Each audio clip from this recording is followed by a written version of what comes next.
All right, good morning, folks. It is Wednesday, September 20th, 2023. I am Jason Schanzel. Always with me is head coach of your Decatur Central Hawks, Mr. Coach Enright. Coach, how are we this morning? Outstanding. Awesome. Ready to roll. So it's always great to start a show coming off a big win, especially a rivalry win. Why don't you tell us about last Friday night? Last Friday night was very fun. We talked about going over there on their homecoming, but making it more about us than them.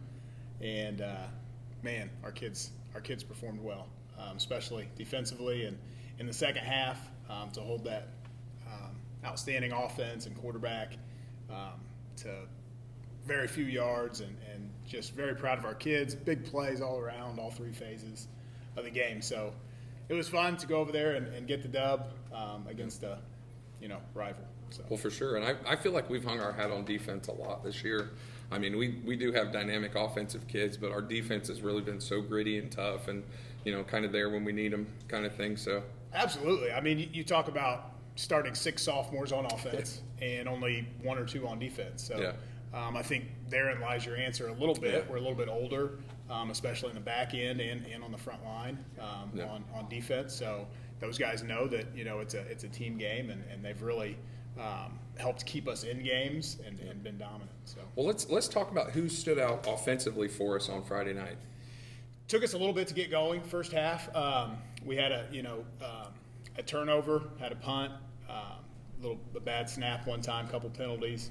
We were moving the ball well, just couldn't get out of our own way in the first half. But up front was our best blocking performance of the year by our guys. So Coach Enright's a very tough grader, but 3 guys got over 90%, led by Javian Jones with 97%. So he won player of the game, but shout out to all 5 of those guys. We rushed for 335 yards. So when you rush for 335 yards, and it was on 43 carries, so 7.7 yards per attempt, pretty impressive. Yeah, the big guys up front are moving people and dominant, but shout out to Albert Aguirre. I mean, when we're in Navy, our under center package, Flexbone, it allows us to get him the ball a little bit more. And we felt the defense that they were playing against us, that we really just needed to run the football. They were bailing their safeties out of there and just making it difficult for us in the pass game. So kind of went to our Navy package, which kids know well and have run for a long time, and Albert was able to carry the ball 7 or 8 times and 80 yards and a touchdown, and so he was huge. I mean, typically he gets 1 or 2 carries maybe a game, and to have that hammer coming downhill at them, not only blocking wise but actually getting his hands on the ball was huge for us. And then we had 3 other guys with over 60 yards rushing. So Dodo had 13 for 96, Casey had 8 for 67, and just an amazing 8-yard run, if there's an amazing 8-yard run. Ran over 3 different guys on the same play, including their stud defensive linemen. So, and then Rel had 9 for 60, and Bo had 9 for 40. So, complete, stable of backs that we're able to use with our big line up front and just kind of pound those guys and not really worry about passing the ball because the defense didn't dictate that. So, just good performances up front and something to build on for next week. I told our kids we've beaten a very good team in New Pal by throwing for 350 yards, and then we beat a good team running the football for 350 yards. That's rare. That doesn't happen very often that you can do both depending on what the defense gives you. So just really proud of our kids for buying into that philosophy and taking what the defense gives you. Well, and that says a lot too. I mean, when it starts to get to the end of the season and you start to get to tournament time, I mean, that's pretty cool when you're like, we can beat you by throwing and by running. So, I mean, no doubt. That makes a huge difference. It does, especially as it gets colder, frost on the pumpkin. Oh, for sure. Ball gets a little cold and slippery. And so being able to do both is huge. So I'm really proud of our guys for that. Are there any individuals that stood out to you that you wanted to speak to, or are we ready to pop on over to the defense? Yeah, I think we spoke about all the offensive guys there. Shout out to Aguirre, got his first touchdown there on a catch. But awesome. But moving over defensively, the previous week again. So our defensive coordinator Max Gooden does a great job, but we're always trying to play chess, not checkers, be one step ahead, be multiple, and he decided to go with a sort of an odd front, a 3-man front rather than a 4-man front, and to be a little bit more dynamic on the edge.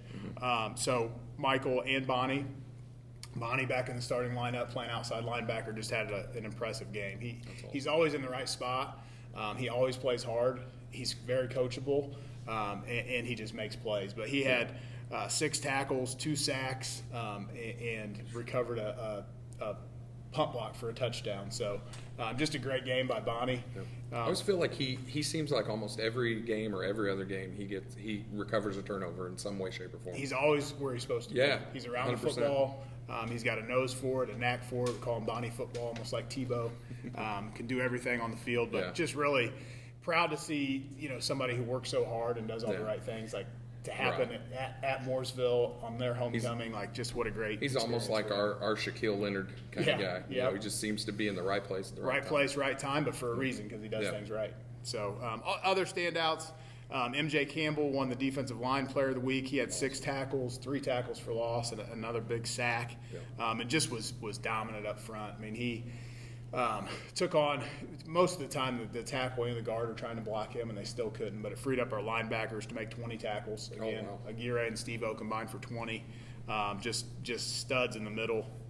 Those guys are just men, and I'm glad they're on our side. But I say 2 other performances that stood out. Jalen Shanks had 2 sacks on the opposite side of MJ.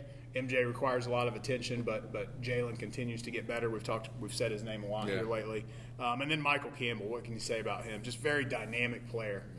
Stand him up on the edge. He screams off the edge. He's getting better at playing that position, but he can drop into coverage if needed. He had 7 tackles, 2 tackles for loss, a sack, and then just an enormous block kick. And you can see him just getting better and getting better and getting better every single week. Yeah, his confidence level goes up. He trusts the system, and he's learning in the system, and then he just goes out there and makes plays. He doesn't overthink things, and that's a great thing. He's a handful. Yeah, I know that much. Yeah, he is. And then special teams wise, so mentioned it, but probably the biggest play of the game, in my opinion, changed the momentum. We just took off after that, but they're punting, I think, about their 25-yard line, and they run a guy on the field late, and it's their personal protector. The refs call a flag, but let the play continue. Michael flies in. There's a video. Somebody made a highlight video of it, but he launched like Superman in the air, and perfect block kick. Bonnie was there on the other side to scoop and score it in the end zone. So huge play there on special teams. Very proud of Coach Gardner for continuing to kind of raise the standard of special teams and then also be creative. Just a creative mind. The first touchdown of the game, he had dialed something up that he saw on film that they rush all 11 guys. And typically a field goal block team is going to keep a guy back. But they rushed all 11. So he said, hey, if they're all on the line, we're going to call Vogel. Serb, just snap it to Vogel. Michael will release, and we'll throw it for 2. Happened perfectly, executed perfectly, practiced it.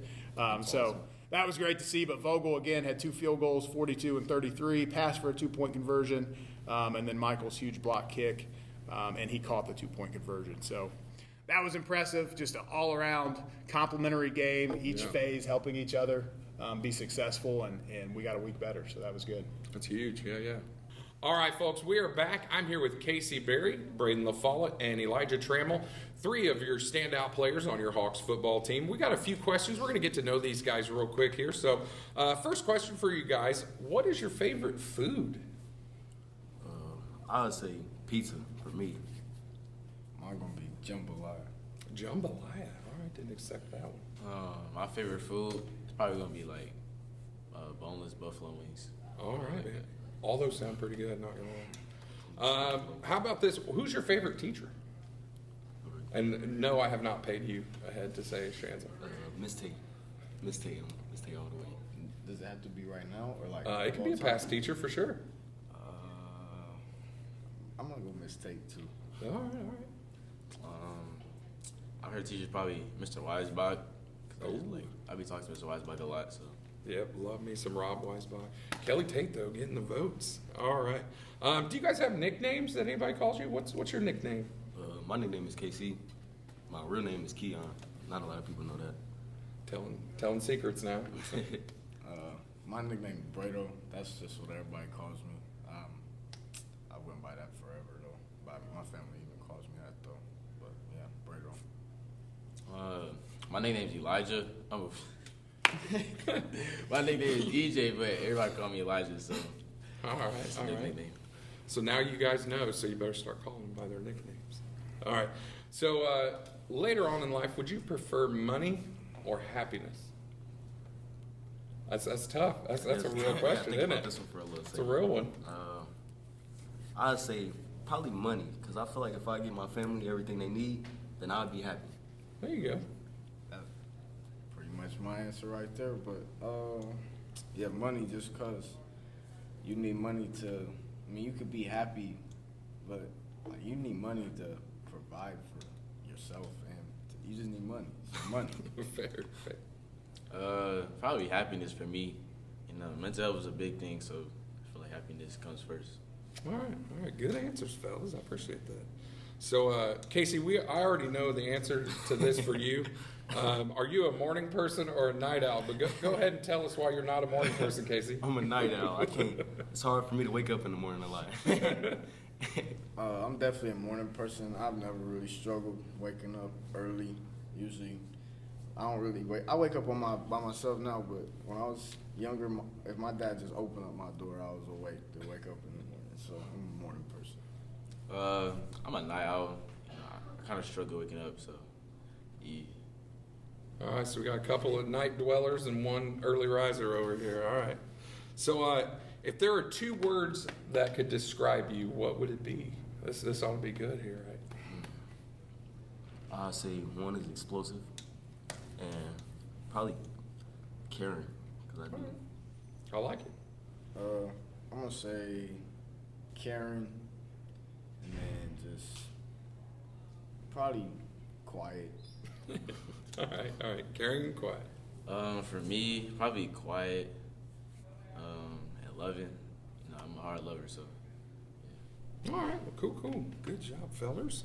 What is your favorite former Decatur Central football player? Who do you look up to that played here formerly? I'd say Tyrone Tracy, because I went to a lot of his games when I was little, and that's really who I looked up to. I'm gonna say Jason Allen Jr. I feel like just because he played my spot, I feel like I play a little bit like him too. So I can relate to that thought. He's pretty good football player. For me, probably Will Starks. You know, since we got the same stature and all, you know, undersized, so I feel like I can look up to him. I like it. All right, fellas. Good. Who or what motivates you guys the most? Is there a person or a thing that motivates you, Casey? Really my family, just Good. pushing me to be better all the time. How about you, Brady? just family. Recently school though, just trying to be better at being a better student. Good. All right, man. Probably for me, my family the most. Really. Good. I like that, man. Says a lot about you guys. Let's see. All right, so last question. Which game on our schedule do you look forward to the most? What game are you looking forward to playing? This Friday. This Friday. Yeah, this Friday. All right, I'm going to ask the question after the question. Why? Because they ended our season last year. All right, so we got some. Proof of point. There you go. Got a little built up, from last year. Okay. Well, guys, thank you guys so much for being open and honest and answering all these questions here. It's a pleasure to get to know you guys a little bit. And, guys, I implore you to come out this Friday. It's homecoming. It's a huge game. Like Casey said just now, we got a little bit of revenge factor in this. We lost to them last year. Plainfield's coming in 4-0. And they think that they're going to win the conference, and we'd like to show them that that's not going to happen. So, all right, so 7 o'clock Friday night, DeVere Fair Stadium. We'll see you there. At this point, let's talk about this coming week. I mean, it's a huge week. Got homecoming, so you're going to have all the old faces coming back to see their guys win. However, we're playing an undefeated team who is on a roll and thinks that they're going to continue to be undefeated. Yeah, and they beat us twice last year for the first time in a long time. I think we had won, maybe 12 or 13 in a row against Plainfield. And they kind of flipped that last year, beat us at their place twice. Both really exciting games, came down to the wire. We made a few more mistakes than they did in the end, but we're excited for it. I mean, anytime you have an undefeated team coming into your place on homecoming for conference championship on the line, for them at least, we have 2 losses in the conference, but we'd love nothing more than to give them their first L. And again, it's never about the opponent; it's about us. But it's going to be a great environment. Right. Homecoming brings back a lot of people from the past, You've got the homecoming parade. Coach Lyday and Coach Hoskins have bought 500 terrible towels, white towels to wave for the Hawk Block. Nice. So just should be an outstanding night for football against an opponent that we kind of have kind of a revenge factor from last year. 100%. Something to prove a little Yeah, bit. definitely. So, folks, if you aren't doing anything Friday night and you're a Hawks fan, we implore you to get on out to DeVere Fair Stadium. It's going to be an absolutely electric atmosphere. We're going to be as hype as I think we've been in quite some time, so it's going to be wonderful. So 7 p.m., your Hawks are taking on the Plainfield Quakers, and could have the Mid-State Conference on the line here. Yeah, we'll see. We have 2 losses, but Yeah. we would like for them not to win it. So. Right. Well, and it's really odd here in the last few weeks. I mean, teams are beating each other. They are. The conference is wide Franklin, open. Wyland, Martinsville. Perry's all- winning games. Yeah. Everybody's like we told our kids. Everybody's got good coaches. Everybody's sure. got good players. You have to play well to win. Yeah, There's couldn't no agree more. cupcakes. So. Well, guys, thanks for tuning in. I'm Jason Schanzel. This is Coach Enright, and we'll see you next Wednesday. But hopefully before then, we'll see you Friday night. Go Hawks.